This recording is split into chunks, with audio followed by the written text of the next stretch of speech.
네, 여러분 반갑습니다. 이번 시간에는 제 5장 엔진 구조에 대한 이야기를 하겠습니다. 제일 먼저 72번의 기관에 대한 정의를 내리고 있는데요. 첫 번째, 열 에너지를 기계적 에너지로 바꾸는 장치를 우리가 엔진이다 이렇게 얘기를 하고 있습니다. 엔진. 그다음에 여기에 보면은 이제 RPM이라는 용어가 있는데요. 이 RPM은 엔진의 회전수를 분당 회전수를 가리킨다 이렇게 표현하고 있는데 우리가 보통 뭐 1000rpm이다 이렇게 한번 표현을 많이 하는데요. 이 개념이라는 것은 1000회전이래요. 1000회전. 어떻게 1분당 그래 1분에 1000회전 하는 거를 우리가 RPM이라고 하는데 요거를 이제 영어로 표시한 거죠. 회전이라는 것이 이제 레볼루션이라는 약자를 쓰고 있고요. 나누기가 퍼 이렇습니다. 그다음에 1분은 미닛이죠. 그래서 1분당 엔진의 회전 수를 우리가 RPM이다 이렇게 표현하고 있고요. 그 밑에 쭉 내려가다 보면 74번에 일단 73번을 건너뛰고 74번에 사행정 사이클의 의미와 순서 이렇습니다. 그래서 사행정 사이클이라고 하는 것은 크랭크 쪽 2회전에 흡입, 압축, 폭발, 배기의 행정순으로 사행정 완 사이클을 완성하는 기관이다. 이렇게 정의를 내리고 있는데요. 이게 참 자주 나오는 이야기들이죠. 근데 어떻게 보면 기관의 엔진보다는 엔진은 별표 하나인데 요 사이클에 대한 의미 순서는 별표 5개를 줄 수 있는 아주 중요한 정의를 묻는 문제가 출제되고 있습니다. 요거에 대한 이야기를 잠깐 그림을 보고 와서 살펴보도록 하겠습니다. 네. 자, 그림에서 보면은 일단 여러 가지 용어가 있는데요. 자, 그중에서 우리가 이제 이 용어 중에서 상사점이라는 용어가 좀 필요할 것 같아요. 여기 뭐 엔진 구조에 대한 얘기가 쭉 있습니다만은 요거 나중에 또 소개를 하겠고 먼저 상사점이라는 것부터 시작하겠습니다. 상사점. 지금 피스톤의 위치 관계를 나타내는 개념인데요. 피스톤이 맨 꼭대기에 왔을 때 요거를 탑 데드 센터의 약자를 써서 TDC다 표현을 하고 있어요. 탑 데드 센터. 피스톤이 꼭대기 위에 있는 위치를 가리키는 전문적인 용어죠. 네, 그래서 탑 데드 센터의 약자이며 피스톤이 실린더 위쪽에서 속도가 제로인 지점을 의미한다. 데드라는 것은 이제 스피드가 죽었다는 얘기죠. 스피드가 제로라는 개념을 데드로 표시하고 있습니다. 이렇게 피스톤의 위치를 나타나는 것을 상사점이라고 하고요. 그 다음에 이제 처음에 상사점에서 피스톤이 아래로 내려가면 이렇게 아래에서 위에서죠. 위에서 아래로 맨 밑에까지 내려가고 있는 요 지점을 우리가 이제 하사점이다라고 합니다. 하사점. 여기는 버텀 데드 센터의 약자를 써서 BDC라고도 표현합니다.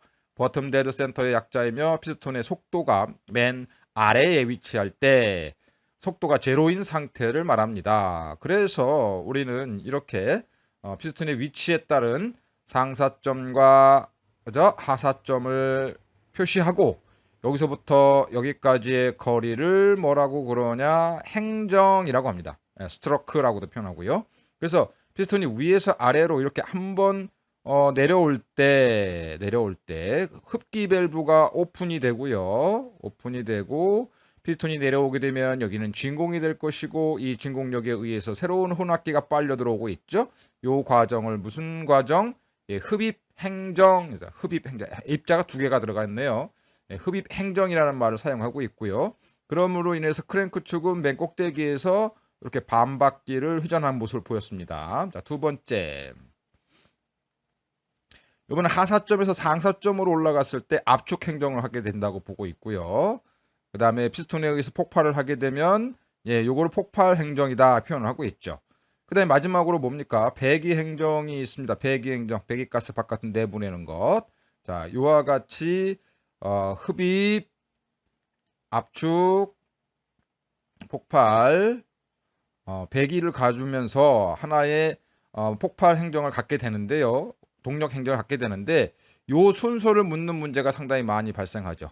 흡입, 압축, 폭발, 배기 과정이 있고 이때 아주 중요한 것은 사행정, 여기도 일행정, 여기도 일행정, 여기도 일행정, 여기도 일행정을 하니까 다 더하면 사행정이라는 얘기예요. 그러면서 하나의 사이클 주기 흡입 압축 폭발 배기를 원 사이클이라고 표현을 했을 때 사행정에서 원 사이클을 완성하는 엔진이며 재밌는 거는 크랭크 축이 몇 번 회전해요? 흡입 압축 폭발 배기 그래서 2회전을 하게 된다는 얘기죠. 2회전. 그러니까 각도로서는 크랭크축 각도로서는 720도 회전하는 엔진 이런 특징을 가지고 있는 것이 사행정 원 사이클 엔진의 의미이고요. 이러한 그 엔진들은 연료를 연소시켜서 그죠? 연료를 연소시켜서 열 에너지를 만들어내는 거죠. 이거를 뭘로 바꾼다? 예, 이렇게 기계적 회전력 하면서 기계적인 에너지로 바뀐다 이런 거죠. 이런 의미를 가지고 있는 것을 우리는 엔진이다 이렇게 부르는 겁니다. 엔진이다. 네, 그래서 지금 첫 번째 나와 있는 이야기가 이런 내용을 묻고 있는 거죠. 네, 사행정 사이클이라고 하는 것은 크랭크 쪽 2회전에 한 사이클 흡입 압축 폭발 배기의 한 사이클을 완성을 하는 엔진을 얘기하고 있다 이렇게 표현하고 있습니다. 자, 그래서 이제 이런 엔진들의 구조가 이제 가솔린 엔진과 그죠? 가솔린을 연소시키는 엔진과 경유를 연소시키는 디젤 엔진을 구분하는데 그 중에서 우리가 건설 기계들은 무슨 엔진을 사용한다? 네, 디젤 엔진을 사용한다 이렇습니다. 그럼 우리가 이제 가솔린 엔진하고 디젤 엔진하고 좀 차이점을 좀 보고 와서 이런 내용들이 왜 이런 게 있는지를 살펴보는 것이 좋을 것 같아서요. 먼저 가솔린 엔진과 디젤 엔진의 차이점에 대한 기본 개념을 좀 살펴보고 오겠습니다. 네, 가솔린 엔진과 디젤 엔진의 기본적인 차이점을 좀 살펴보면요. 예, 엔진의 구조는 거의 비슷한데, 그죠? 상사점과 하사점을 가지고 있고 행정마다 사행정 완사이클을 이루는 엔진이긴 한데요. 가솔린의 가장 큰 특징은 뭐냐면 여기에 이렇게 스파크 플러그가 존재한다는 거죠. 불꽃을 일으키는. 근데 디젤은 스파크 플러그가 없어요. 가솔린도 물론 연료를 뿌려주는 인젝터가 여기에 있고 디젤 같은 경우는 뭐 기계식 같은 경우는 우리가 노즐이라고 부르고 아니면은 전자식 같은 경우는 이것도 인젝터라고 이렇게 부르고 있는데 차이점이 뭐냐? 스파크 플러그가 존재한다, 존재하지 않는다 이런 의미를 가지고 있습니다. 네, 이 차이점의 큰 의미는 가솔린 엔진 같은 경우는 연소 방식이 착화가 아니라 불꽃 점화 방식을 이용한다. 불꽃 점화 방식을 이용을 하고 있고요. 디젤 같은 경우는 착화 점화 방식을 이용하고 있어서 이런 큰 차이점을 나타난다는 얘기입니다. 연료의 특징이죠. 불꽃 점화 방식과 이건 이제 불꽃 점화 방식을 뭐 인화점 이러기도 하고요. 디젤에서는 이건 착화점이라고 얘기합니다. 착화점. 예. 뭐 인화점과 착화점에 대한 개념 자체는 뭐 이런 겁니다. 요것도 잠깐 소개를 하고 와야겠네요. 네, 점화 방식에 따른 구분해 가지고 인화점, 착화점을 얘기했는데 인화점이라는 것은 플래시 포인트라고도 표현하고 있고요. 불꽃에 의해서 연소되는 최저 온도, 가솔린 엔진은 이러한 방식을 이용하고 있고 착화점이라고 하는 것은 불꽃 없이 주변의 온도에 의해서 연료가 스스로 발화되는 최저 온도를 우리가 착화점이라고 얘기를 합니다. 그래서 가솔린은 인화점을 이용한 거고 그래서 스파크 플러그가 존재하는 거고요. 디젤은 착화점을 이용하고 있기 때문에 스파크 플러그가 없어도 됩니다. 자, 한번 연료의 성질을 한번 볼게요. 자, 가솔린부터 가보겠습니다. 자, 가솔린은 지금 인화점이 몇 도냐면 마이너스 43도예요. 즉 가솔린은 벌써 마이너스 43도에서부터 벌써 기화가 가능하기 때문에 여기다가 불꽃만 갖다가 탁 대면은 벌써 이게 폭발이 일어날 수 있는 시점이라는 얘기죠. 근데 디젤은 뭐예요? 아직 끔쩍도 하지 않습니다. 네. 그래서 가솔린은 이렇게 낮은 온도에서도 불꽃에 의해서 점화가 되기 때문에 이거를 이제 인화점을 이용한 방식이다 해서 스파크 플러그를 가지고 있는 거고요. 두 번째, 가솔린의 인화점은 또 어디까지 가냐면 가솔린의 인화점은 마이너스 43도인데 경유의 인화점은 뭐예요? 50에서 70도씨예요. 그러니까 일반 우리가 뭐 한여름에도 뭐 이렇게 뭐 50 도 70 도까지 올라가지는 않지 않습니까? 그러니까 한 30-40 도까지 올라가도 경유는 폭발하지 않는다라는 거죠. 그래서 보관성에 있어서는 뭐 휘발유보다는 경유가 훨씬 더 안전하다라고 볼 수가 있는데, 이렇게 경유의 인하점은 50에서 70 도예요. 이제 이런 성질을 가지고 있고요. 그다음에 인제 불꽃이 없어도 폭발될 수 있는 온도를 보니까 경유의 같은 경우는 250 도에서 벌써 기화가 다 발생이 돼서 이때 불꽃이 없어도 주변 온도에 의해서 폭발할 수 있는 조건이 됐다는 얘기죠. 네. 그다음에 가솔린의 착화점은 몇 도냐면, 오히려 가솔린의 착화점이 더 온도가 올라가요. 예, 약 300 도까지 올라갑니다.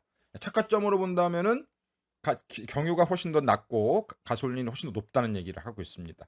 그래서 인제 이러한 특징을 가지고 있기 때문에 가솔린 엔진 같은 경우는요, 예, 인화점을 이용을 해서, 그죠? 인화점을 이용해서 연소를 시키는 거라서 압축비가 그렇게 높지 않아도 쉽게 폭발할 수 있고요. 어 디젤 엔진에서는 이 경유를 사용하고 있기 때문에 이 경우에 착화점을 이용하다 보니까 경우의 인하점인 50에서 70 도까지 압축 시, 그죠? 압축의 온도를 올려서 경유를 뿌려 주면 폭발할 수 있는 이런 구조로 가지고 있다라는 얘기를 할 수가 있지요. 네. 그러다 보니까 가솔린 엔진은 뭐 압축비가 보통 뭐 한 7 에서 한 10대 1 정도 되고요. 디젤은 이거의 15 에서 뭐 20대 1 까지도 간다는 얘기예요. 그죠? 그래서 디젤 엔진이 압축비가 높은 이유는 경유의 착화점을 높이기 위해서 압축비가 높다라는 개념을 가지고 있습니다. 가장 큰 차이점은 뭐라고요? 연소 방식입니다. 가솔린은 인화점을 이용한 거고 디젤은 착화점을 이용한 거다, 이렇게 생각하시고요. 그다음에 구조적인 면에서는 가솔린은 스파크 플러그가 존재한다라는 겁니다. 그죠? 스파크 플러그가 존재한다, 이런 얘기죠. 자, 이거를 인제 연수 한번 시켜 보겠습니다. 예, 이렇게 해서 흡입하고 압축하는 과정은 똑같은데 가솔린 같은 경우에는 그래서 뭐 이 그림에서는 지금 가솔린의 압축비는 약 8에서 11대 1 정도로 잡고 있고요. 디젤의 압축비는 15에서 22 대까지 가지고 있어요. 이 이유가 뭐라고 했습니까? 예, 그렇죠. 가솔린 엔진은 인화점을 이용한 거고, 인화점. 그래서 스파크 플러그가 존재한다고 보는 거고요. 디젤 엔진은 착화점을 이용한 겁니다. 착화점. 그래서 스파크 플러그는 없지만 압축 압력을 굉장히 높게 해서 폭발을 시켜야 하는 그 장점을 가지고 있죠. 그러다 보니까 압축비가 높으니까 어떻게 해요? 엔진 효율도 가솔린은 30%지만 디젤은 38%에 해당이 된다. 예, 이런 얘기를 가지고 있고요. 그러다 보니까 디젤 엔진은 압축 압력이 너무 높다 보니까 진동과 소음이 높아 가지고 튼튼하게 만들다 보니까 무겁단 말이에요. 같은 마력을 낸다 하더라도 엔진이 좀 무거운 엔진이 되는 거고, 가솔린 엔진은 좀 가벼운 엔진이 된다는 얘기죠. 그죠? 이렇게 가솔린과 디젤을 구분하는 가장 큰 틀이 존재를 하고 있었습니다. 자, 그다음에 인제 이렇게 폭발을 하게 되는 이런 과정을 가지고 있는 거죠. 자, 이 내용을 기본으로 해서 본문에 가 가지고 본문에서 보이고 있는 요 비교 내용을 보겠습니다. 자, 디젤 엔진의 장점 뭐에 대해서요? 가솔린에 비해서 대한 장점이겠죠. 그래서 연료 소비율이 적고 인화점이 높아 화재의 위험이 적다. 인화점에 대한 얘기했죠. 불꽃에 의해 연소되는 거. 디젤의 경유의 인화점은 몇 도였어요? 50에서 70 도씨였어요. 그죠? 평상시 온도에서는 이게 연소도 안 된다는 얘기입니다. 또 하나는 전기 점화 장치가 없대요. 점화 장치가 스파크 플러그가 없으니까요. 그래서 전기 점화 장치가 없기 때문에 고장률도 적다. 그죠? 그다음에 유해 배출 가스량도 굉장히 적습니다.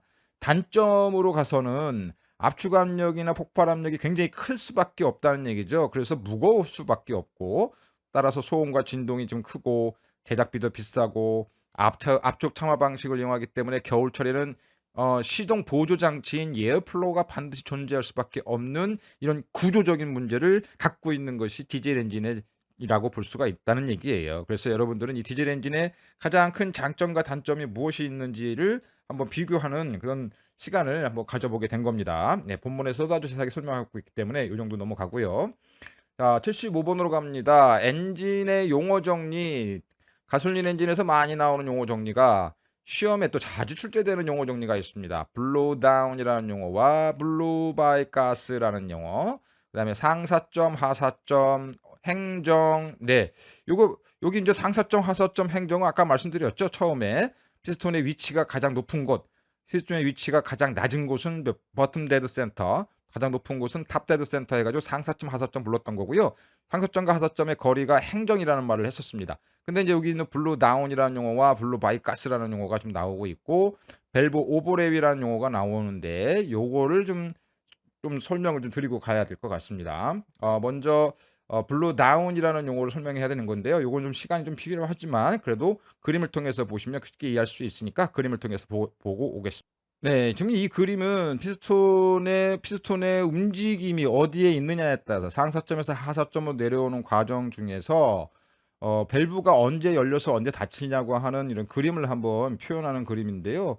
먼저 지금 피스톤이 위에서 하사점에서 하사점, 상사점에서 하사점으로 내려올 적에 밸브가 얼마큼 열렸다는 얘기고, 그 다음에 뭐예요? 압축이 이루어지겠죠? 압축, 그죠? 그 다음에 폭발이 이루어져요. 폭발.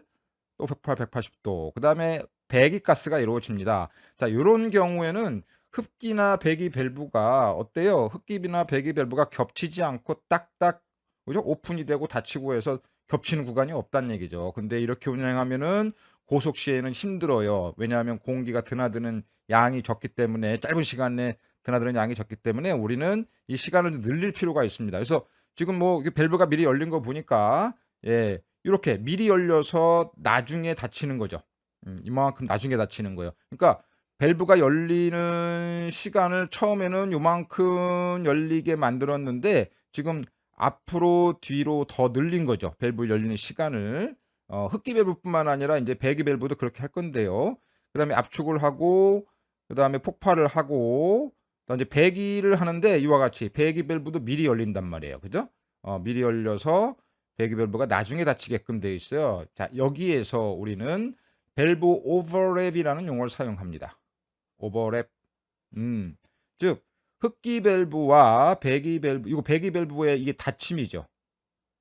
흡기 밸브의 열림이죠. 둘 다 요 구간에서는 지금 밸브가 동시에 뭐예요? 흡기 밸브와 배기 밸브가 동시에 열려 있는 구간이에요. 요거를 오버랩이라고 부르고요. 이 오버랩의 구간을 넓힐수록 그만큼 숨쉬기가 편하다는 얘기를 하는 거예요. 예, 그래서 밸브 오버랩이다라는 얘기는 흡배기 밸브가 어떻게 동시에 열려 있다, 동시에 열려 있다 이렇게 표현할 수가 있습니다. 예, 요거를 이제 오버랩이라고 표현을 하고 있고요. 네. 이번에는 이제 그 흑배기 밸브에 대한 얘기 중에서 폭발이 압축을 하고 폭발을 할 때 그죠? 자 보세요. 지금 폭발을 할 때 폭파가 아직 피스톤이 지금 내려오고 있는 과정이고 피스톤이 내려오고 있는 과정이고 요만큼 더 내려와야 되는데 이때 흡기 배기 밸브를 미리 열어 버리는 거예요. 배기 밸브를. 자 그러면서 배기의 행정이 시작되는 겁니다. 배기의 행정이. 예. 요렇게 배기의 행정이 시작되는 거예요. 그래서 여기서 용어가 나오는 게 뭐냐면 블로우 다운 현상이다 이런 얘기를 합니다. 자, 블로우 다운 현상에 대한 정의를 한번 읽어보면 블로우 다운 현상이라는 것은 배기 효율을 극대화하기 위해서 피스톤이 하사점에 도달하기 전 배기 밸브를 미리 열어서 배기가스의 잔압을 으로 배기가스를 바깥으로 내보내는 현상. 그러니까 피스톤이 굳이 이 배기가스를 밀지 않아도, 예, 여기 좀 색깔 좀 달리해야겠네요. 네. 지금 내려오고 있는 과정이에요. 내려오고 있는 과정인데 밸브를 열어버리니까 여기 있는 잔압가스가 얘를 밀고 나간다는 얘기예요. 그래서 배기 효율을 좋게 하기 위한 요런 친구들을 우리가 블로다운 현상이다 이렇게 표현을 합니다. 피스톤은 아직 내려오고 있는 중이란 말이에요. 그죠? 내려오고 있는데 배기 밸브를 확 열어주니까 여기는 압력이 높고, 그죠? 여기는 압력이 높고, 여기는 압력이 작으니까 밀고 나오겠죠. 이러한 그 배기가스의 효율을, 배기 효율을 높이기 위해서 밸브를 미리 열어주는 현상을 우리가 블로다운 현상이다 이런 얘기를 하고 있습니다. 네, 그래서 그런 내용이 좀 필요할 것 같아서 한번 살펴봤고요. 두 번째, 블루 바이 가스라는 것이 있습니다. 블루 바이 가스. 자, 블루 바이 가스라는 것은 어떤 것이냐면 이 배기 피스톤이 이렇게 내려오는데 이 압축이나 흡입을 할 적에 아직 타지 않은 탄화수소의 가스가 요 사이로 이렇게 내려오는 거예요. 연료의 일부분이. 그래서 요렇게 새는 가스를 옆으로 새는 가스. 그래서 블로 바이 가스라는 말을 사용합니다. 네, 이 용어들이 좀 자주 나오는 편이라서 그거를 한번 기억해 드리기 위해서 다시 한번 본문에 와서 한번 설명드려 봤습니다. 다시 한번 용어 정리. 블로다운 가스, 배기 행정 초기에 배기가스의 전압을 이용해서 배기가스가 배출되는 현상이다. 자, 블루바이 가스, 피스톤과 실린더 사이의 간극 과대로 압축 시 미연소가 새는 가스다. 상사점, 하사점, 피스톤이 꼭대기에 있을 때, 아래에 있을 때 그 거리를 뭐라고 한다? 행정이라고 한다. 밸브 오버랩이라는 건 뭐예요? 흡배기 밸브가 동시에 열리는 구간이다. 이런 얘기를 하는 거죠. 그죠? 예, 이렇게 해서 시험에 자주 나오는 용어를 한번 정리해 봤고요. 자, 76번의 실린더 헤드입니다. 주철과 알루미늄 합금으로 제작되며 헤드 가스켓을 사이에 두고 실린더 블록과 볼트로 체결되어 있고요. 피스톤 실린더와 함께 연소실을 형성하며 흡배기 밸브를 구동하기 위한 캠축, 캠, 로커암 등이 설치되어 있다. 뭐 이렇게 소개가 되고 있는데, 뭐 실린더 헤드에 대한 뭐 내용들은 뭐 이런 것들이겠죠. 실린더 헤드에 대한 이야기, 네, 이런 것들이죠. 실린더 헤드. 뭐 이거보다도 좀 더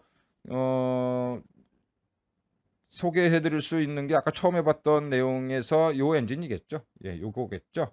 예, 여기가 이제 실린더 헤드 정도에 해당이 되는 거죠. 이렇게 여기는 이 몸쪽은 뭐 블록이라고 표현을 하고요. 블록. 요거 위쪽은 실린더 헤드라고 이제 표현을 하고 있습니다.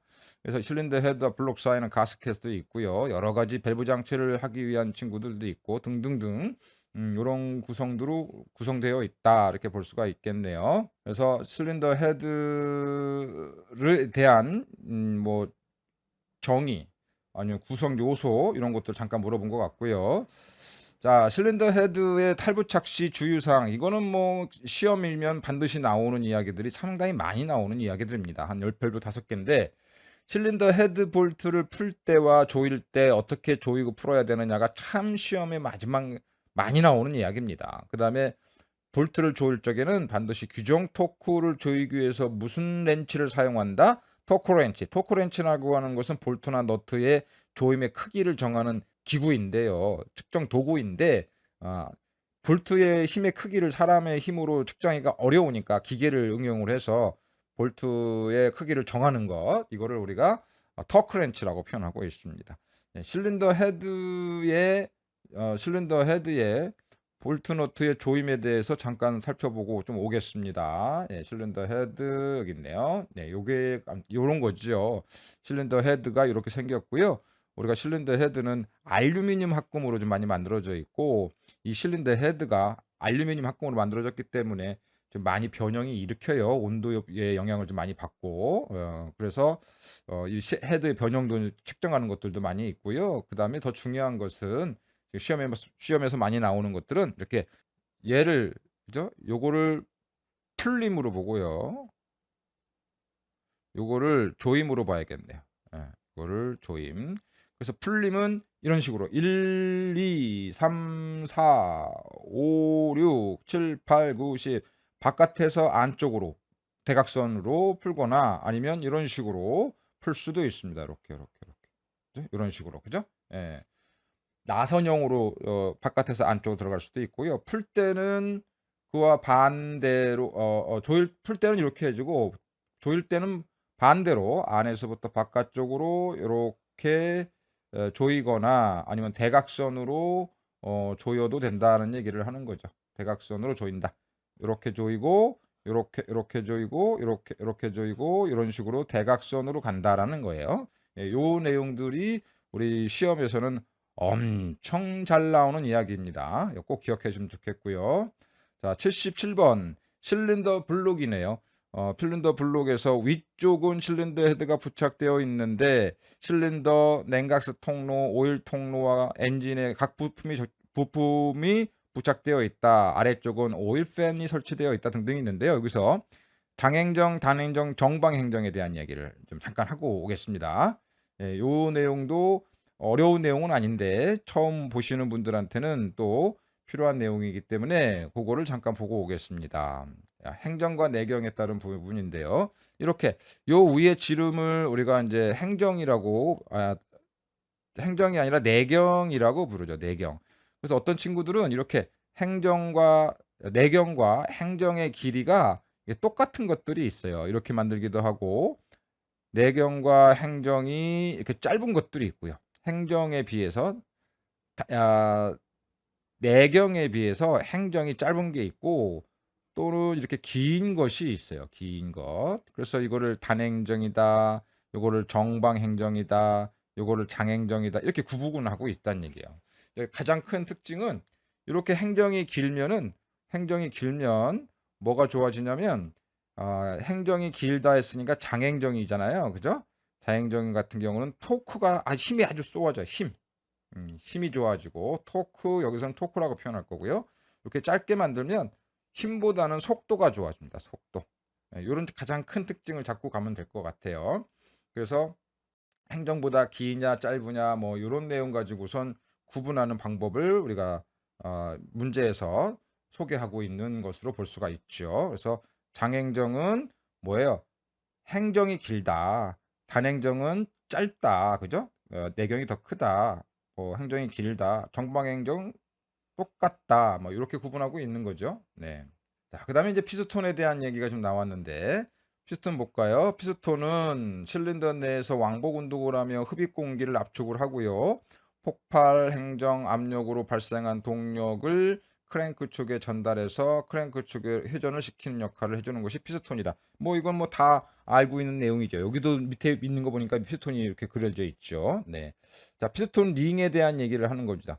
피스톤 링의 가장 큰 작용, 밀봉 작용, 오일을 제거시키고 열을 전도시킨다라는 3대 작용, 가장 큰 작용이죠. 피스톤의 작용 중에서.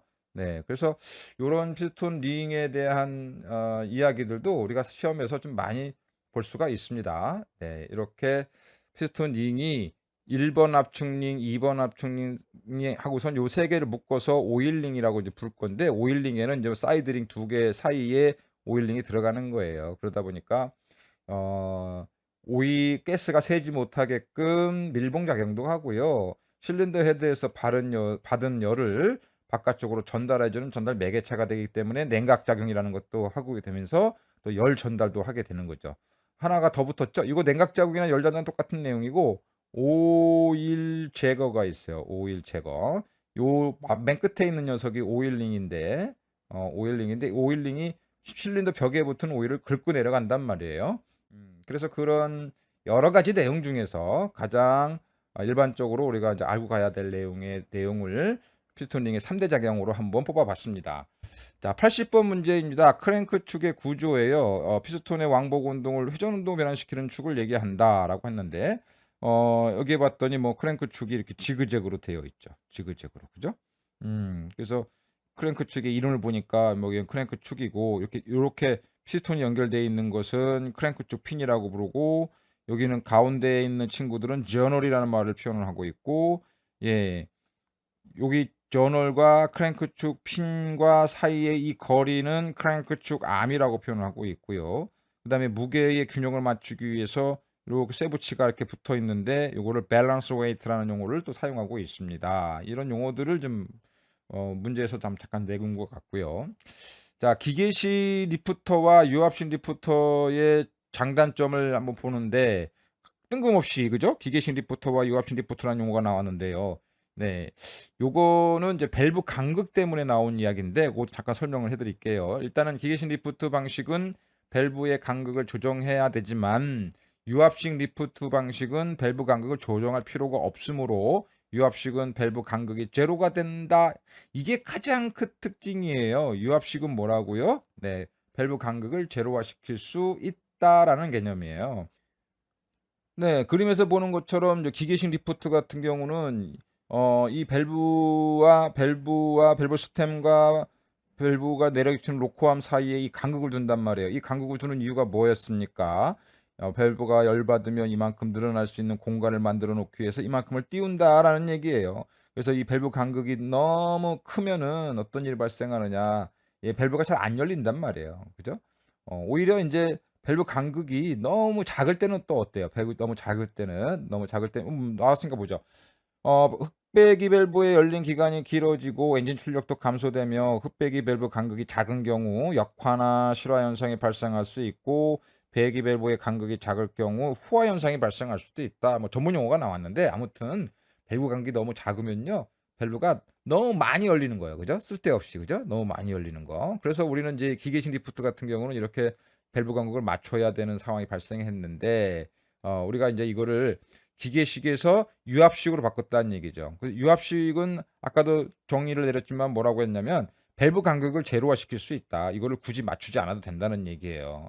뭐 구성이 어떻게 되는지는 그림으로 통해서 잠깐 보여드리긴 하는데, 여기서 밸브 간극이 있다 하더라도 유압 에너지에 의해서 이 간극을 메꿔주는 이런 장치로 만들었다는 얘기예요. 네, 그래서 기계식과 유압식의 가장 큰 장단점, 그거를 기억해 줬으면 좋겠습니다. 네. 뒤로 넘어가서 인제 82 번은 어땠습니까? 82 번은 조금 전에 우리가 듣고 왔던 밸브 간극이 클 때의 영향과 작을 때의 영향에 대해서 정리를 하고 있는 거죠. 잠깐 설명해 드렸으니까 어 뭐 한 번 더 읽고 넘어가겠습니다. "간극이 너무 크다." 그러면 "흑배기 밸브가 완전히 열리지 못한다. 그래서 엔진 출력이 증가하는 감소되고 뭐 배출가스도 많이 증가할 것이다. 소음도 클 것이다." 이렇게 표현하고 있고요. 간극이 너무 작으면 너무 많이 열리는 거잖아요. 그죠?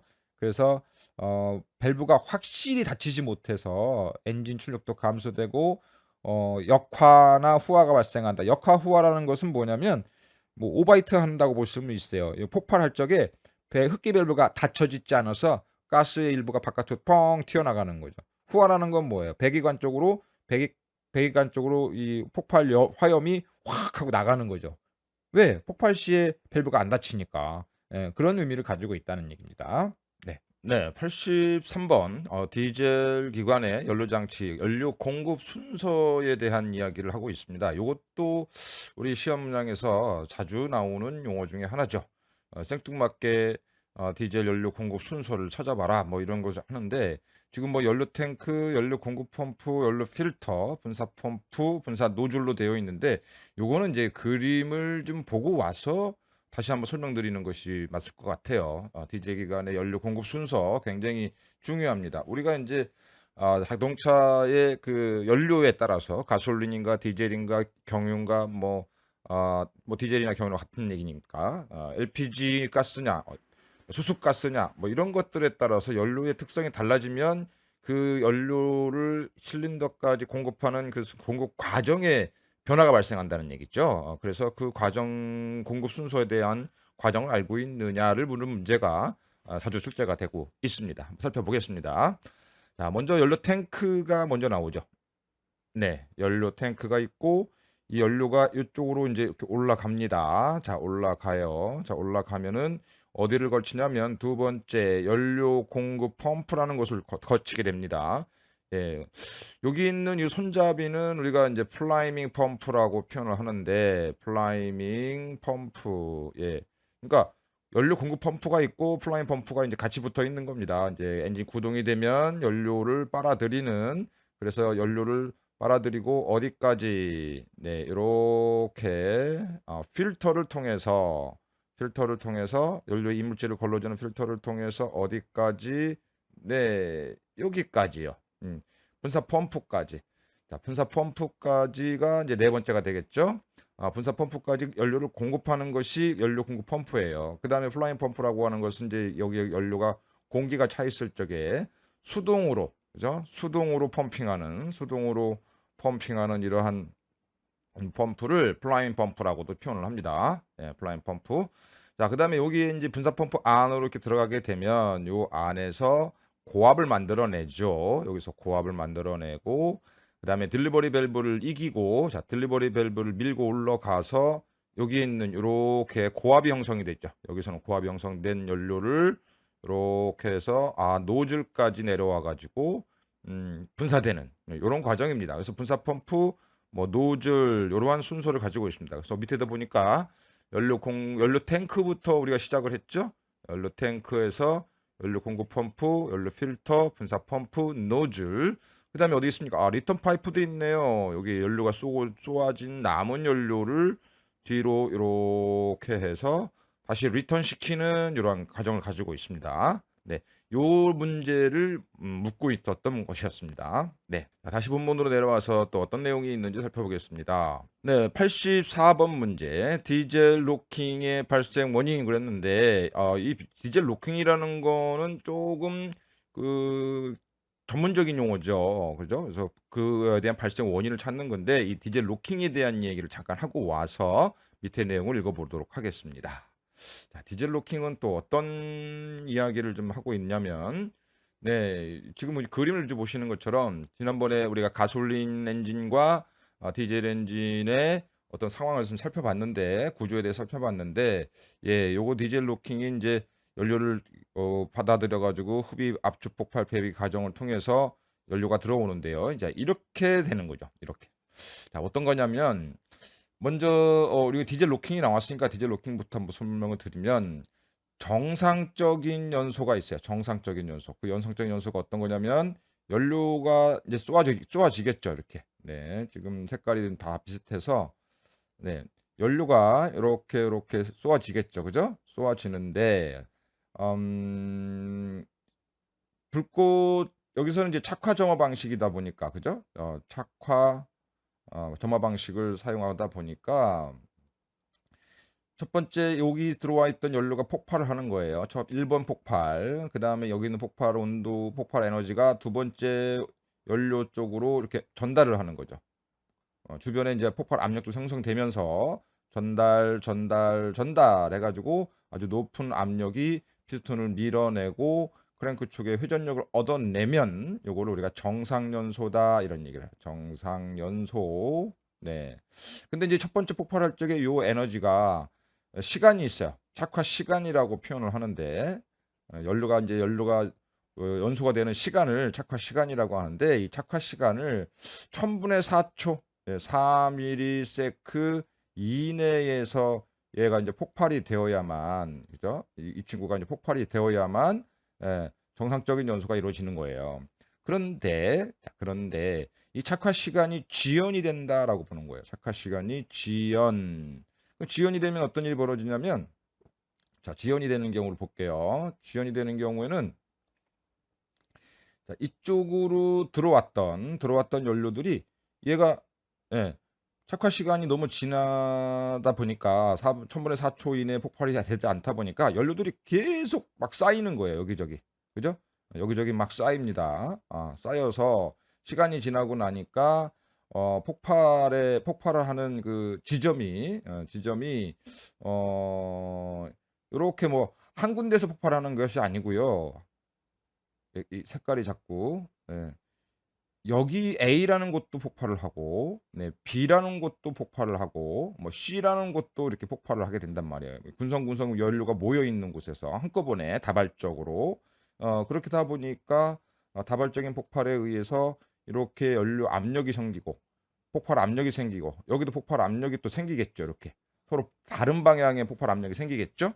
그런 폭발 압력들의 파장이 합쳐지면 아주 큰 폭발 파장을 만들어서 이것을 마치 망치로 두드리는 이런 상황이 발생한단 말이에요. 그래서 이게 지속적으로 발생하면 실린더 블록이나 피스톤 헤드나 실린더 헤드나 피스톤이나 뭐 크랭크 축 이런 곳에 굉장한 부하를 주게 되는 거죠. 그래서 나중에는 엔진이 망가지는 이런 형상까지 가는 것 이거를 우리가 이제 디젤 로킹이라고 보고 있습니다. 자, 그런데 여기서 디젤 로킹의 이제 원인을 찾는 방법을 이제 소개해 드릴 건데요. 디젤 로킹의 원인을 찾는 이유 중에 하나가 가장 큰 게 뭐냐면 이 착화 시간의 지연이에요. 이 착화 시간에 지연이 되는 원인을 한번 찾아보면 이게 온도가 네, 엔진의 온도가 낮은 경우에 주로 발생한다는 얘기예요. 예, 보통 여기가 이제 한 뭐 경유의 착화 온도가 한 250도인데 주변의 온도를 한 500도까지 만들어내야만 여기 있는 연소실의 온도를 500도까지 만들어내야만 폭파가 잘 이루어지는데 뭐 300도라든지 뭐 200도라든지 이렇게 온도가 낮아지면 연료가 잘 안 탈 거 아니에요. 그러면 연료가 막 쌓인단 말이에요. 이렇게 쌓여요. 그래서 그런 상황에서 폭발이 한꺼번에 폭발이 되니까 노킹이라는 현상이 발생되는 거죠. 그래서 엔진의 온도가 낮아지는 이유가 뭐뭐 있을까? 그죠? 냉각수의 온도가 낮거나 또는 네, 흡입되는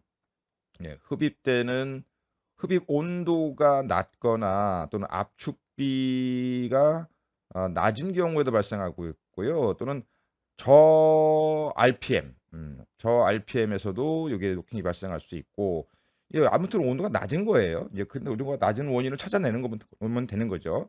두 번째는 연료적인 측면이 있어요. 연료는 우리가 이제 저세탄가라고 합니다.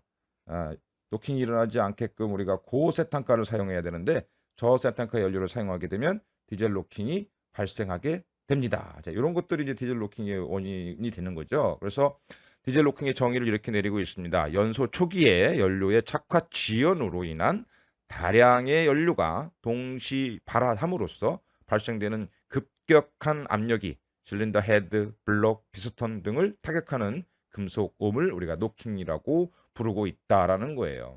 그래서 노킹의 원인을 보니까 디젤 쪽만 보죠. 디젤 엔진의 원인.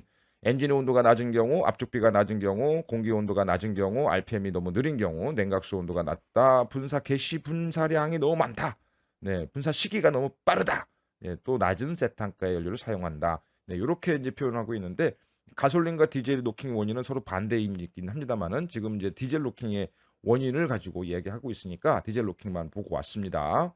다시 이제 문제로 돌아가서 보게 되면 네, 84번에 이제 원인을 이제 보게 되면 뭐 압축비가 너무 낮다, 착화 지연 기간이 길거나 예, 착화 온도가 너무 높을 때 이렇게 발생한다 그러는데 길거나 착화 온도가 250에서 폭발을 해야 되는데 착화 온도가 뭐 300도, 뭐 500도 이렇게 폭발하게 되면 노킹이 발생하겠죠. 연료가 쌓여서. 그래서 이거를 줄이기 위해서 뭐를 집어넣냐면 우리가 세탄가라고 하는 연료 첨가제를 이렇게 넣게 되는 거죠.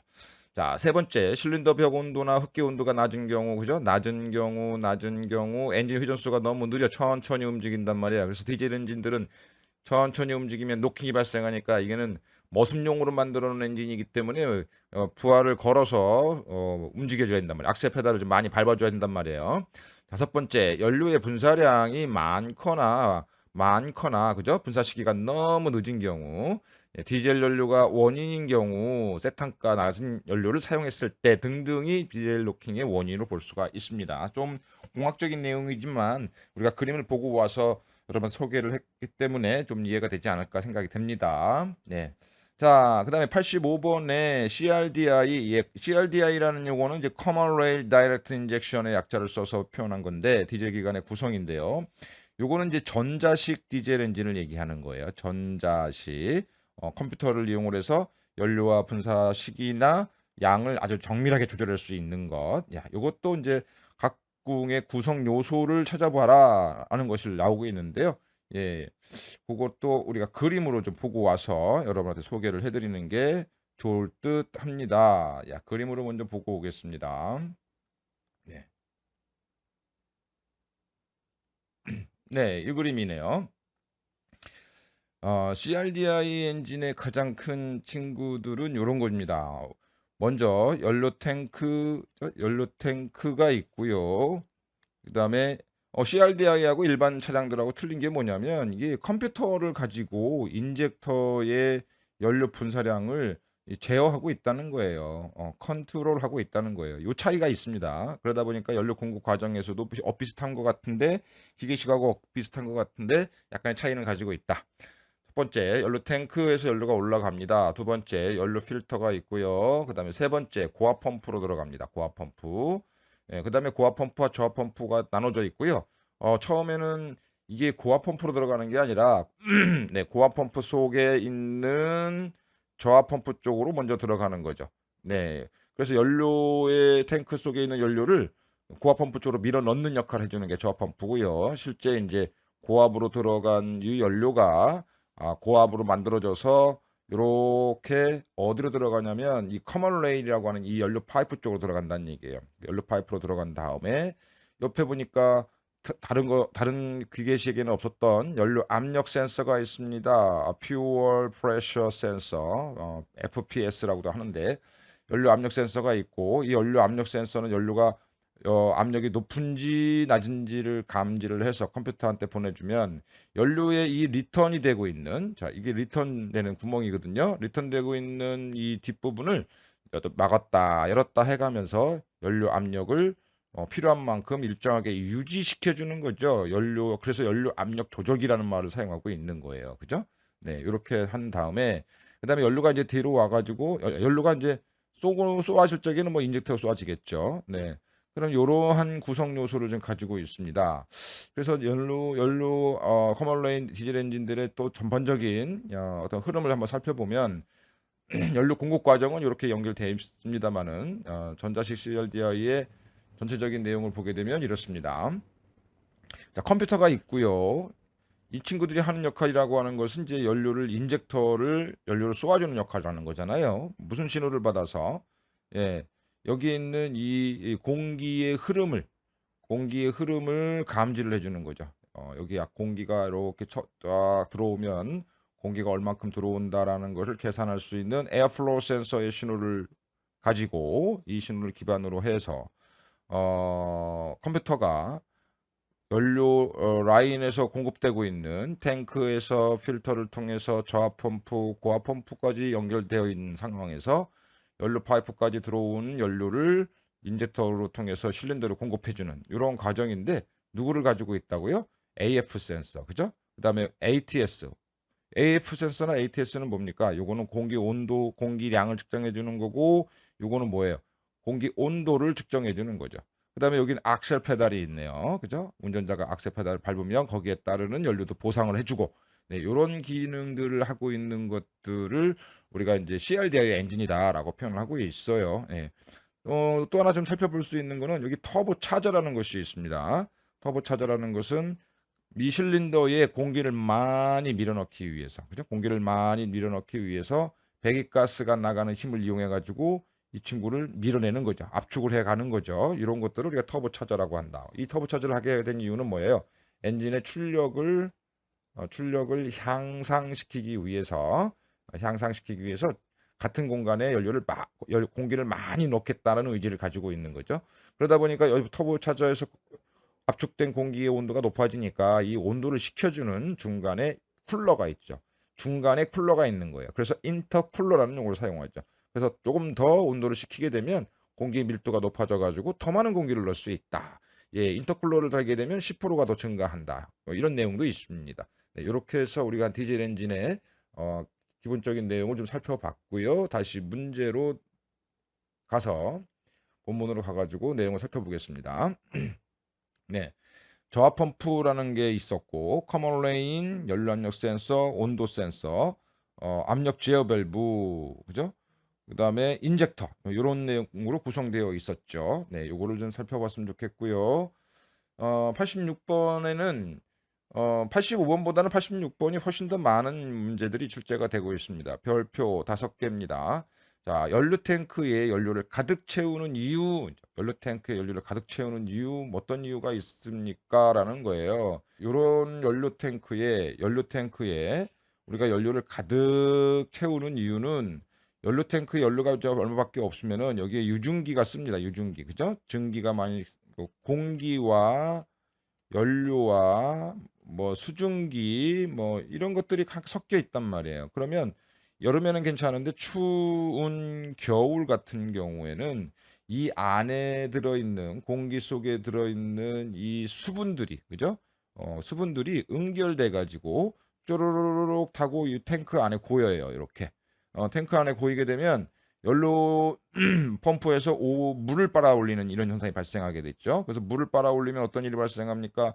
예, 여기 있는 요 기계들이 다 산화됩니다. 물 속에 있는 산소와 부딪혀서 다 녹슨다는 얘기예요. 그래서 그렇게 녹슬게 되면은 디젤 엔진에 힘을 못 쓰니까 되도록이면 물을 가득 채움으로 인해서 공기의 수증기를 줄이자는 얘기예요. 네, 그런 개념으로 연료 탱크에 물이 아니죠. 연료 탱크에 연료를 가득 채워 놓는 그런 습관이 좋다라는 겁니다. 네, 이렇게 해서 디젤 엔진 한번 봤고요.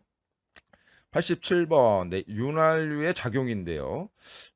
오일이죠. 엔진 오일의 작용이 어떤 기능을 하고 있느냐를 물어보는 건데, 일단 읽고요. 감마작용, 밀봉작용, 냉각, 세척, 방청, 응력 분산 뭐 이런 내용이 나와 있는데 우리가 윤활유 시스템을 좀 한번 보고 와서 설명을 드려볼까 합니다. 네, 윤활장치 흐름을 한번 보겠습니다. 윤활장치의 흐름은 처음에 엔진 오일이 먼저 여기를 걸치죠. 이게 뭐냐면 오일 스트레이너라는 용어입니다. 1차 필터라고 볼 수 있죠. 거름망으로. 두 번째, 요 라인을 통해서 어디로 가냐면 이 펌프, 이게 좀 펌프예요. 오일 펌프. 오일 펌프 쪽을 통과를 하게 되고요.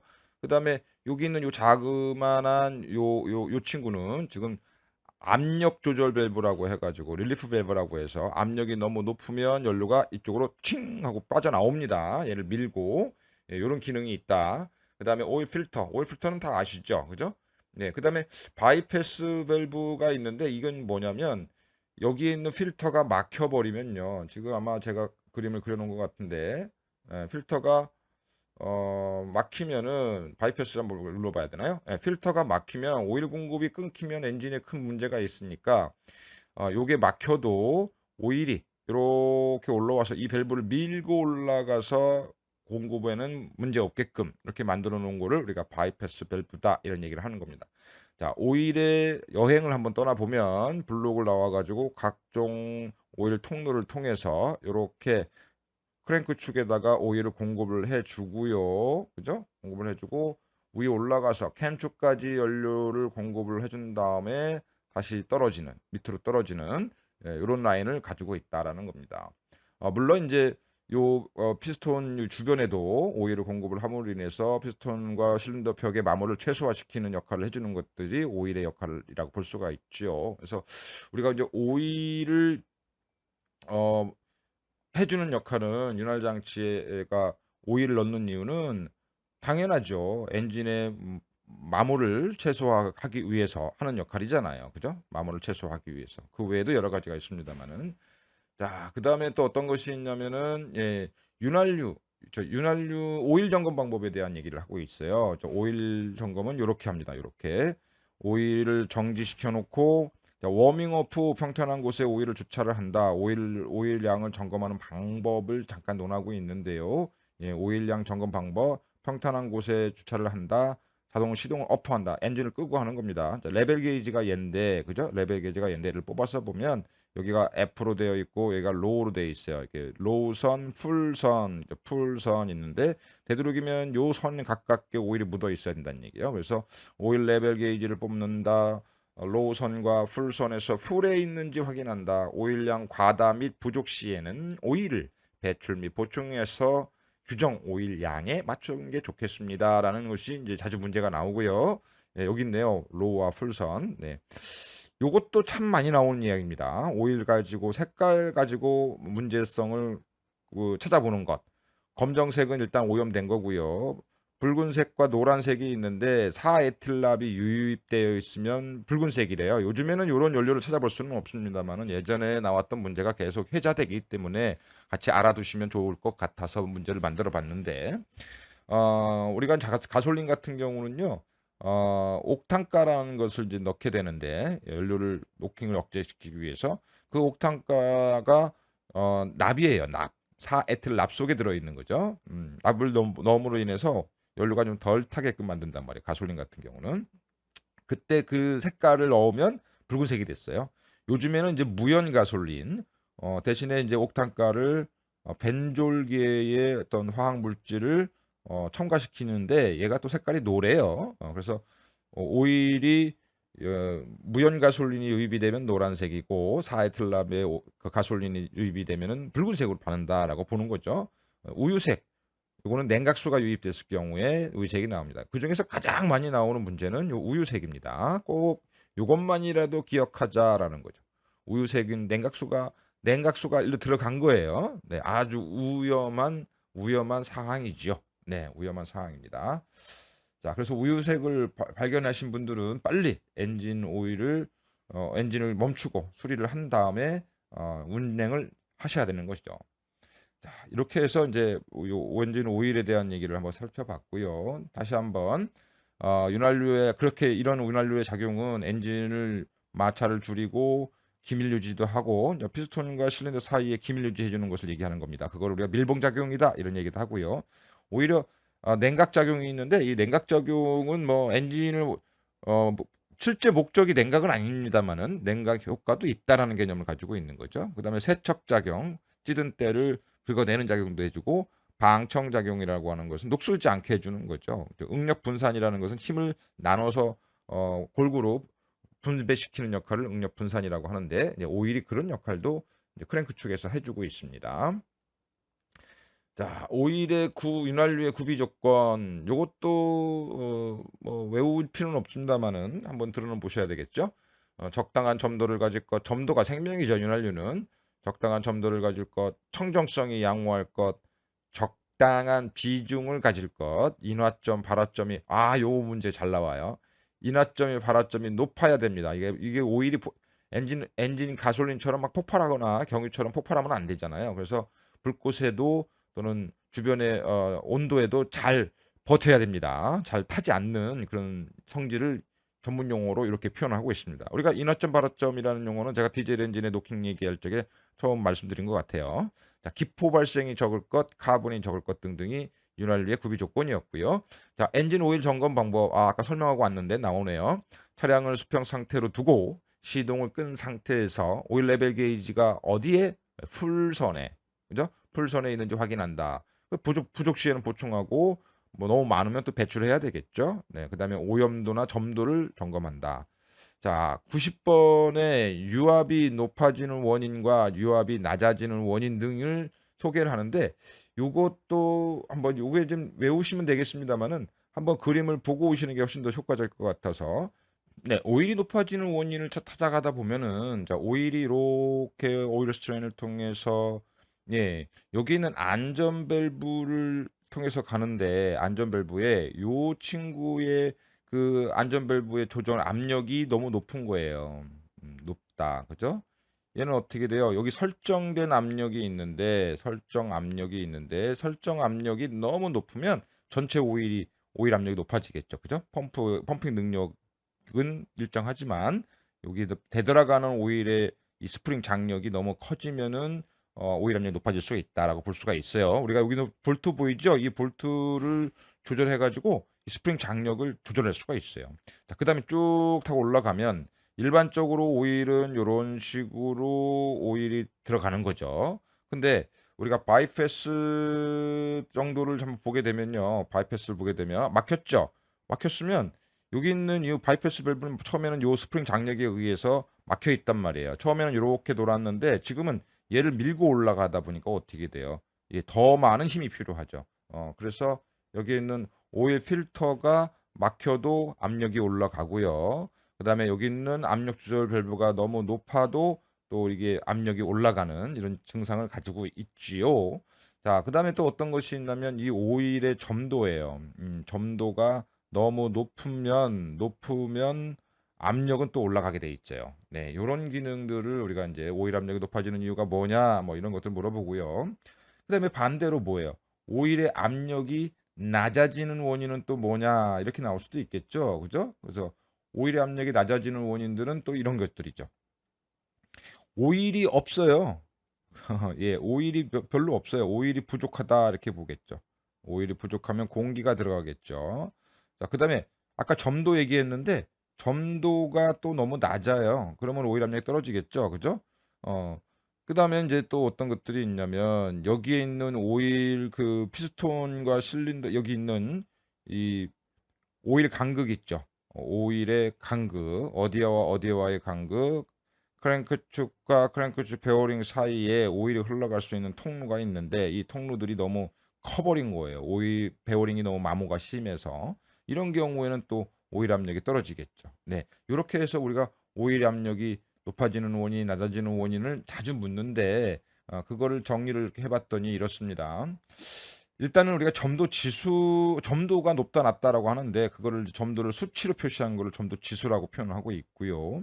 전주 지수가 높다는 얘기는 그만큼 끈끈하다, 이제 점도가 높다 이렇게 볼 수가 있습니다. 그 중에서 이제 유압이 낮아지는 원인과 높아지는 원인과 낮아지는 원인을 한번 정리해 봤는데요. 예, 유압이 높아지는 원인 첫 번째 점도가 높다, 그 다음에 통로가 막혔다, 오일 필터의 막힘도 있고요. 유압 조절 밸브의 스프링 장력이 너무 크다. 이런 것들은 오일 압력을 높이는 원인이 됩니다. 그 그림에서 좀 살펴봤고요. 그 다음에 낮아지는 원인은 많네요. 베어링의 오일 간극이 너무 크다. 그 다음에 오일 펌프가 마모가 심하다. 예, 펌프의 성능이 떨어진 거죠. 오일 양이 적다. 뭐 오일이 부족한 것도 있고, 밸브 유압 조절 밸브의 장력이 약하다. 점도가 낮다. 윤활유가 연료 등으로 현저하게 희석됐다. 연료 등이라는 거는 뭐 연료가 막 들어오는 게 아니고 블로바이 가스 있죠? 블로바이 가스들이 이 크랭크 케이스로 들어와서 섞이는 거죠. 이런 경우는 점도가 묽어지게 되는 이런 현상이 발생될 수가 있습니다. 네, 이렇게 해서 우리가 이제 압력 오일이 압력이 높아지는 원인과 낮아지는 원인에 대해서 한번 살펴봤는데요. 네, 다시 정리하면 이런 원인이 있다는 얘기죠. 네, 요런 높아지는 원인은 이런 원인, 낮아지는 원인은 이런 원인. 네, 계속 반복적인 것이라서 읽어드리진 않고 아까 읽었으니까 여기로 체크해 놓으시고 제 그림을 보시면서 이 문제에 대한 기억을 상기시켰으면 좋겠습니다. 자, 다음 냉각 장치에 대한 이야기가 시작이 되네요. 자, 냉각 장치는 왜 냉각 장치입니까? 엔진이 폭발을 하게 되면은 굉장히 높은 온도까지 올라가니까 이거를 냉각을 하지면 구조물이 형성이 유지가 안 되겠죠. 그래서 우리가 냉각 장치를 사용하게 되는 거죠. 그 중에서 우리가 이제 가장 큰 냉각 장치는 이게 엔진이 정상 작동할 수 있는 온도 80에서 90도가 유지될 수 있도록 관행과 과열 두 가지를 다 방지하는 거예요. 열로 식히는 것도 아니고 너무 차가워지는 것도 안 돼요. 그러니까 사람이 36.5도에서 건강한 건강을 유지하고 있습니다만은 온도가 뭐 34도, 뭐 33도 떨어지게 되면 저체온증에 걸리는 거고요. 뭐 37도, 38도, 39도 올라가면은 고열증에 해당이 되잖아요. 그래서 건강하지 않게 되죠. 어딘가 아프게 되죠. 자동차도 마찬가지라는 얘기입니다. 요 온도가 가장 좋대요. 냉각수의 온도가. 그래서 너무 차지도 않고 너무 뜨겁지도 않게 유지해주는 일정한 온도를 유지해주는 것, 이거를 우리가 냉각 장치라고 볼 수가 있고요. 냉각 장치 방식에 따라서 바람으로 식히는 것, 그죠? 오토바이 같은 경우 있잖아요. 바람으로 식히는 것, 그다음에 물로 식히는 것 두 가지 방식이 있다. 그다음에 이제 그 중에서 가장 많이 나오는 것은 냉각 장치, 순행식에서에 대한 냉각 통로의 흐름, 이런 것들을 좀 표현할 수 있고, 그다음에 냉각 장치가 엔진이 과열되는 원인에 대한 고민을 좀 해보자라는 그런 차원에서 이제 문제들이 나오기 시작하거든요. 네, 그 부분을 냉각 장치 부분을 한번 찾아보고 그림을 보고 와서 다시 설명드리겠습니다. 네, 냉각 장치의 어떤 구조를 좀 살펴보는 그 시간을 가져볼 건데요. 지금 공전시 지금 이제 물의 통로가 이렇게 물이 이제 지나가는 거죠. 물이 아직은 바깥으로 나가지 않고 이 실린더 블록에서만 갇혀 있는 상황이죠. 네. 그런 다음에 이제 워밍업이 좀 넘어가면 워밍업을 한 상태가 지금 이 상태고요. 워밍업이라고 하는 거는 냉각수의 온도가 80에서 90도까지 올라오기를 기다리는 상황을 우리가 워밍업이라고 하고 있습니다. 자, 정상 작동 온도가 먼저 올라갔어요. 올라가면 이제 뜨거워졌던 물이 뜨거워진 냉각수가 지금 어디로 흘러가냐면요. 예, 여기 있는 요 밸브 수온 조절기라고 하는 친구에서 이 문이 개폐가 되는 거예요. 이 수온 조절기의 종류에는 우리가 팔릿형이 있고요. 펠릿형이 있고 또는 벨로즈형이 있어요. 벨로즈형. 요거는 이제 왁스가 들어있는 친구고요. 요거는 이제 알코올이 들어있는 친구다. 뭐 이런 식으로 구분하지 않았습니까? 그래서 수온 조절기가 문이 열린다는 얘기예요. 자동으로 열리는 거죠. 온도에 의해서. 그다음에 요 물이 이제 상부 호수를 타고 내려가 가지고 여기 라디에이터, 이 방열기라고 얘기하겠죠. 네, 방열기를 통해서 이게 이제 요 구멍들은 물이 흐르는 구멍들은 이제 코어라고 합니다. 방열기의 코어. 물을 통해서 외부의 공기에 의해 가지고 열을 식히는 거예요. 예를 들어서 이게 한 85도씨 정도가 들어오는 물이 있다 그러면 방열기를 통해서 나가는 물은 약 80도 정도까지로 냉각돼서 한 5, 6도 정도 냉각이 돼서 다시 들어갑니다. 자, 그다음에 공 달릴 적에는 바람에 의해서 라디에이터 쪽으로 바람이 불어와서 냉각을 시킬 수 있지만 공회전 시 차가 정차하고 있을 적에는 어떻습니까? 바람이 들어오지 않겠죠. 그럴 때는 어떻게 해요? 여기 있는 냉각 팬, 모터에 의한 냉각 팬이 회전을 하면서 바람을 이제 빨아들이게 되는 거죠. 그러면서 엔진도 식히게 되는 거죠. 예. 그다음에 어디로 들어갑니까? 예, 요게 인제 워터 펌프에 해당이 되죠. 워터 펌프. 워터 펌프가 물을 강제로 순환하는 이 워터 펌프의 구조는 크랭크 축의 풀리에 의해서 구동되니까 우리가 인제 요거를 워터 펌프는 누구랑 동력을 얻습니까? 그러면 크랭크 축 풀리 또는 크랭크 축 이렇게 연결을 해 주셔야 되고, 요 벨트를 우리가 팬 벨트, 냉각시키는 벨트 해 가지고 팬 벨트라는 말로 표현하고 있지요. 네. 그다음에 요 상황에서 인제 엔진이 더 과열이 됩니다.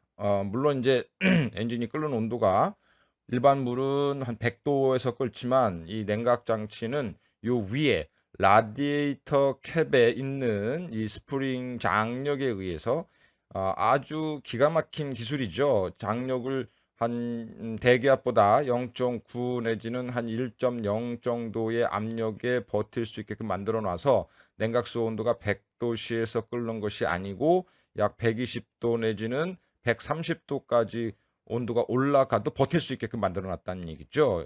저는 이제 라디에이터 캅 얘기할 때마다 꼭 압력밥솥의 그 추하고 같다라고 지금 비교 설명을 해 드리고 있는데, 이렇게 위에서 압력 캡이 이 스프링 장력에 의해 가지고 꽉 누르고 있기 때문에 냉각 효과가 더 뛰어나게 됐다라는 겁니다. 자, 그럼에도 불구하고 엔진이 인제 1 시간 2 시간 계속 운행을 하게 되면 냉각수의 온도가 더 올라가겠죠. 130 도, 140 도, 뭐 150도 올라가겠죠. 그것을 그대로 유지하게 되면 어떻습니까? 상부 호스나 하부 호스는 고무로 되어 있기 때문에 뻥 터질 수도 있어요. 예. 풍선처럼 부풀어 올라와 가지고. 그러면 안 되잖아요. 그럴 때는 어떻게 합니까? 이 라디에이터 캡이 문이 열립니다. 과열이 되면은 문이 이렇게 열려요. 열려서 여분의 온도가 올라가면은, 그죠? 온도가 올라가면은 그 냉각수의 최적이 또 불어날 거 아닙니까? 기체화되니까. 그래서 여분의 물이 바깥으로 이렇게 빠져나갑니다. 이때 빠져나갈 때의 파이프를 오버플로우 파이프, 야, 이름도 참 멋있게 져놨어요. 오버플로우 파이프라고 표현을 하고 있고, 예, 여기 냉각 보조 탱크에다가 물을 저장시키는 거죠. 예, 요런 기능을 가지고 있고요. 자, 그러다가 또 하나 더 인제 막 가속을 하다가 공전을 하게 됐어요. RPM이 다시 떨어지는 거죠. 뭐 예를 들자면 지금 한 2000 RPM으로 막 움직이고 있던 차량이 정차하게 됨으로 인해서 한 750 RPM으로 다시 떨어진 거죠. 그럼 냉각수의 온도가, 엔진이 식으면서 냉각수 온도도 낮아지게 되는데, 그래서 그때 바깥으로 나갔던 물의 양만큼, 여분의 양만큼 여기에는 진공이라는 게 생기죠. 그죠? 다시 부피가 줄어드니까. 그럴 때는 나가 있던 물을 다시 요 안쪽으로 이렇게 들어오게 됩니다. 예, 요 친구들이 이제 두 개의 밸브가 있는데, 아까 밀어 올렸던 요 친구는 무슨 밸브라고 하냐면 압력 밸브라고 합니다. 압력 밸브. 예, 지금처럼 다시 되돌아오게끔 밑에 열리는 요거 있죠? 요거는 뭐라고 그래요? 요거는 진공 밸브. 네, 이런 형태로 이제 표현하고 있다라는 얘기예요.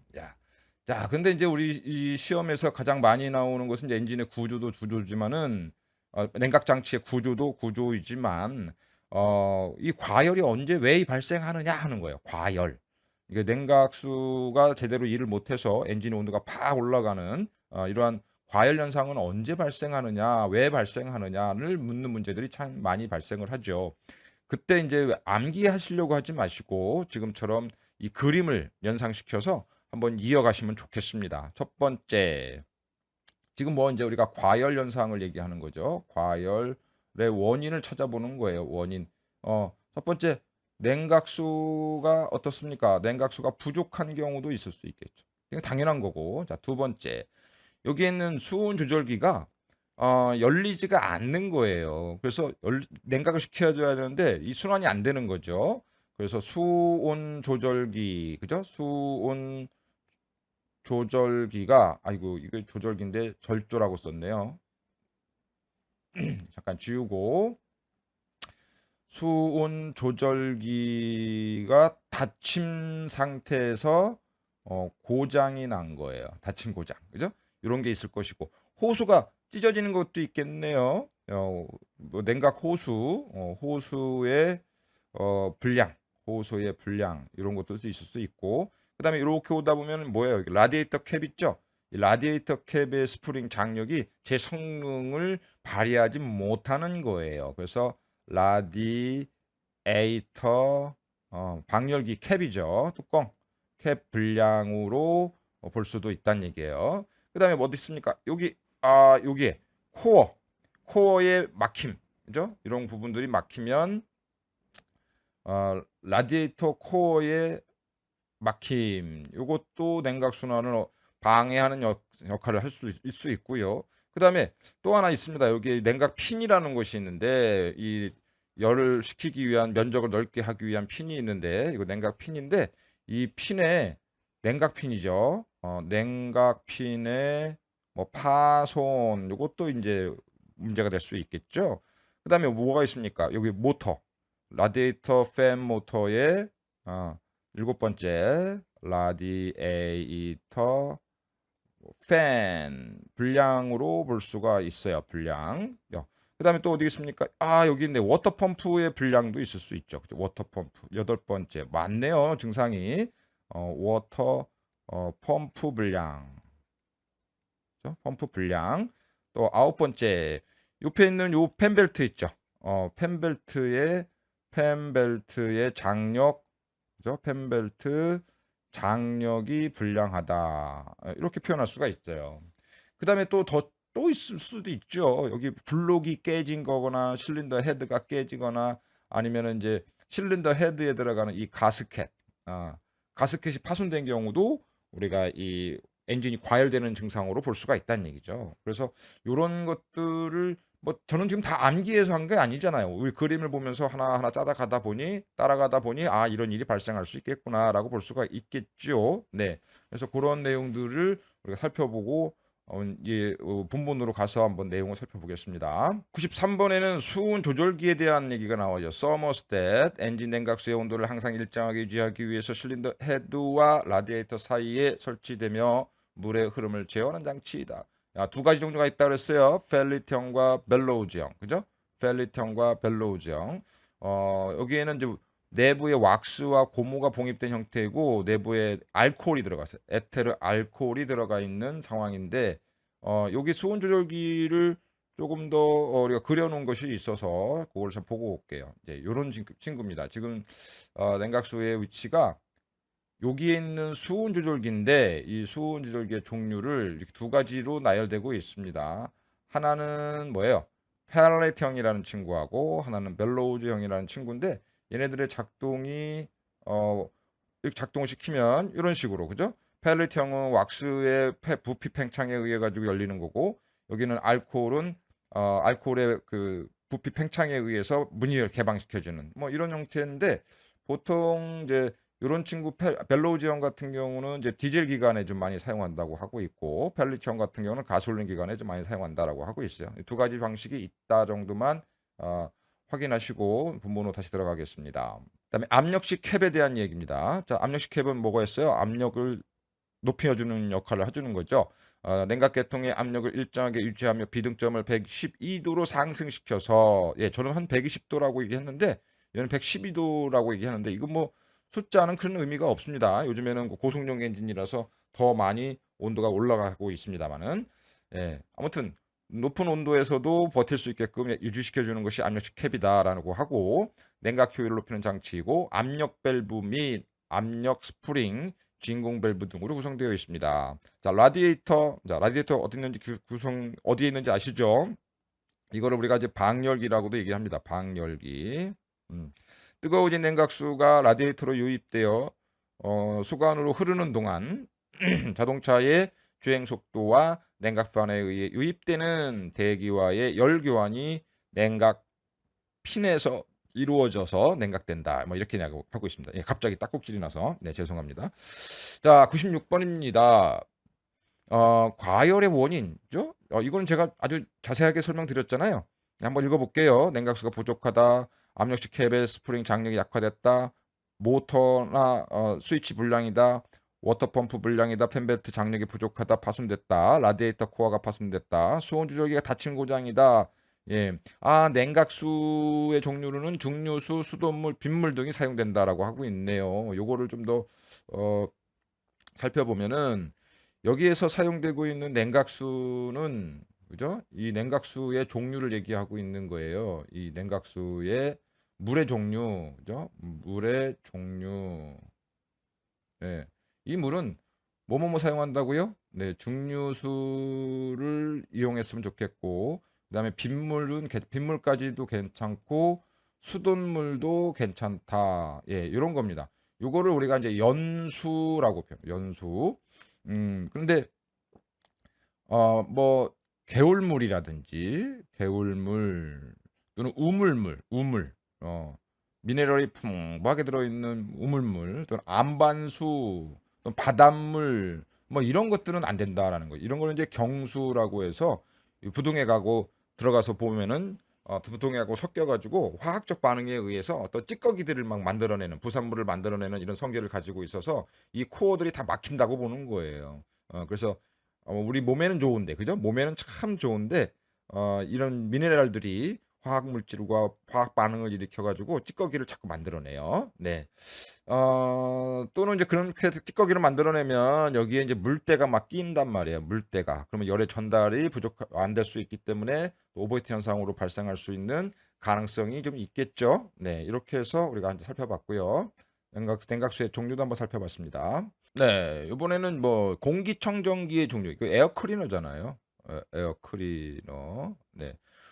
건식 공기청정기, 뭐 여가망으로 여가지 또는 여가포를 사용해서 작은 이물질 입자도 여과가 가능하다라는 게 있고요. 원심식 공기청정기도 있어요. 원심식이라고 하는 거는 이제 이렇게 공기의 원심력으로 먼지를 분리하고 정체된 공기를 건식 공기청정기 공급한다. 뭐 습식 공기청정기도 있고 습식 공기청정기 같은 경우는 뭐 이렇게 볼까요? 이렇게 네, 습식 공기 같은 경우는 이렇게 한번 볼까요? 이제 공기가 이렇게 들어옵니다. 요 안으로 들어오는데 밑에 뭐가 있냐면 이제 엔진 오일 같은 것도 있는 거예요. 끈적끈적한 오일이. 그래서 무거운 돌들은 여기 오일을 부딪히면서 여기에 잡히는 거죠. 점도에 의해서. 그리고 가벼운 공기만 다시 유입이 되는 이런 것들을 우리가 습식 공기 청정기다 이렇게 표현하고 있습니다. 그래서 이게 보통 우리 건설기계 차량들에서는 디젤 기관 차량들은 원심식 공기청정기나 습식 공기청정기를 주로 좀 사용하는 경우가 좀 있어서 여기 있는 요 친구들을 좀 묻는 문제들이 참 나오고 있습니다. 별표로는 한 두 개 정도를 들을 수 있는데 일반 승용차들은 건식 공기청정기를 많이 사용하지만 건설기계 차량 같은 경우는 요런 원심식이나 습식 공기청정기들을 주로 사용하는 경우도 있습니다. 그래서 가끔 문제가 나오기도 해요. 네. 그래서 습식 공기청정기는 아까 그림에서 보인 것처럼 이 크랭크 케이스 밑에 케이스 밑에 오일이 들어있기 때문에 공기가 오일에 접촉하면서 먼지 또는 오물이 여과된다. 뭐 이렇게 표현하고 있고요. 그다음에 연소 상태에 따른 배기가스의 종류인데 요거는 별표 한 3개 정도 들어갈 수가 있습니다. 배기가스 자동차에서 나오는 그죠? 이 배기가스의 어떤 상황에 따라서 색깔에 따라서 엔진의 상태가 어떻다라는 걸 알아보는 아주 멋있는 정비 방법이 있죠. 한번 알아두시면 좋겠습니다. 검은색은 굉장히 농후한 경우, 연료가 너무 많이 들어간 경우지요. 그다음에 엷은 자색, 희박한 혼합이 연료가 적게 들어간 거고, 그다음에 하얀색, 어, 오일의 연소, 엔진 오일이 실린더로 들어와 가지고 연소될 경우는 하얀색이 나온다는 거예요. 이 중에서도 가장 기억할 것은 별표 5개로 갈 수 있는 것은 오일의 연소, 하얀색 가지고 묻는 문제가 많이 나오니까 이 정도는 좀 알고 계셨으면 좋겠습니다. 네, 정상 연소인 경우는 무색 또는 담청색이라고 하고 있고요. 자, 99번 배기장치라고 있어요. 배기장치는 이제 뭐 자동차의 엔진에서 나가는 요 가스들의 통을 얘기하는 거죠. 가스 등의 통. 예. 제일 먼저 뭐가 있냐면 여기 촉매가 있죠. 촉매. 예. 그다음에 소음을 줄이기 위한 소음기가 들어 있습니다. 소음기. 이런 것들이죠. 그래서 배기가스가 배출될 때 발생하는 소음을 줄이고 유해 물질을 정화하기 위한 것이 설치되어 있고요. 이런 소음기에 카본이 누적되면은 과열의 원인이 되거나 출력이 떨어질 수 있다. 이런 얘기를 하는 거죠. 이게 무슨 얘기냐면 공기가 지나가면서 이 통로를 막아버린다는 얘기예요. 그러면 배압이 높아진단 말이에요. 그죠? 변비에 걸리는 거잖아요, 변비. 그러니까 속이 안 좋을 수밖에 없죠. 그래서 엔진 출력이 떨어진다.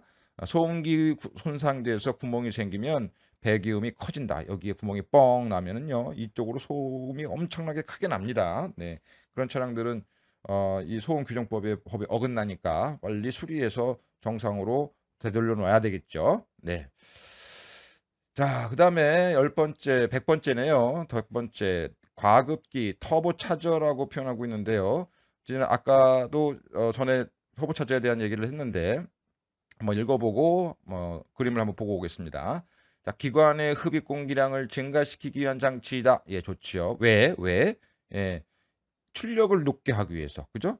출력 여기서 동일한 기관에서 출력이 증가하고 연료 소비를 감소시킬 수 있다. 예. 터보 차저 그러면 엔진 출력 증가를 위해서 두는 겁니다. 자, 1번부터 무슨 내용이 있나 볼게요.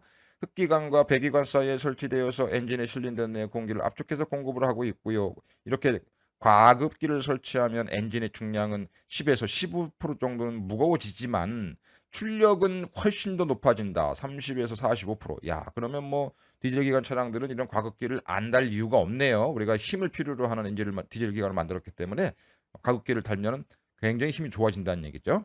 예, 구조가 간단하고 설치가 간단하고 그다음에 연소 상태가 양호하기 때문에 비교적 질이 낮은 연료도 사용할 수 있고요. 연소 상태가 좋아짐으로 압축 온도 상승에 따라 차커 지연 기간이 짧아져서 노킹도 덜 일어날 수 있다는 얘기고요. 일곱 번째는 냉각 손실이 적어서 높은 지대에서도 엔진의 출력 변화가 적다 이렇게 나오고 있습니다. 자, 터보가 있는 그 그림을 다시 한번 좀 보고 싶은데 이런 것들이라고 그랬잖아요. 그죠? 예. 여기서 보면은 이렇게 공기가 휙 지나가면서 이 축을 돌리는 거죠, 같이. 그러면서 새로운 공기를 압축해 들어가는 거예요. 이거를 우리가 터보 차저다 이렇게 얘기를 한다는 얘기죠. 그다음에 터보 차저가 생긴 적에 발생하는 공기의 온도가 높아질 적에 이거를 시키기 위해서 뭐를 둔다? 네, 인터쿨러를 두게 된다. 터보를 두게 되면 30에서 40%가 증가되지만 또다시 인터쿨러를 두게 되면 그 상태에서 10%가 더 증가가 된다고 볼 수가 있습니다. 네, 이것을 우리가 터보 장치의 원인으로 달고 있는 다른 이유로 이제 볼 수가 있습니다. 자, 이렇게 해서 터보까지 한번 말씀드렸고, 네, 여기까지 해서 우리가 엔진 구조에 대한 이야기를 이제 한번 설명해 봤고요. 지금까지 뭐 엔진 구조나 이런 것들은 그냥 간략하게 한번 꼭 시험 보기 전에 한번 정리하는 차원에서 들어가는 것이기 때문에 아주 자세한 내용은 깊게 안 들어갔습니다만은 그래도 이 정도의 지식 가지고도 충분히 우리가 합격할 수 있는 문제의 지식은 가지고 있다는 얘기죠. 네. 자, 다음 시간에는 이제 엔진 구조에서 전기 장치까지 전기 장치가를 가지고 여러분을 만나 뵈러 오겠습니다. 네, 수고하셨습니다. 네, 감사합니다.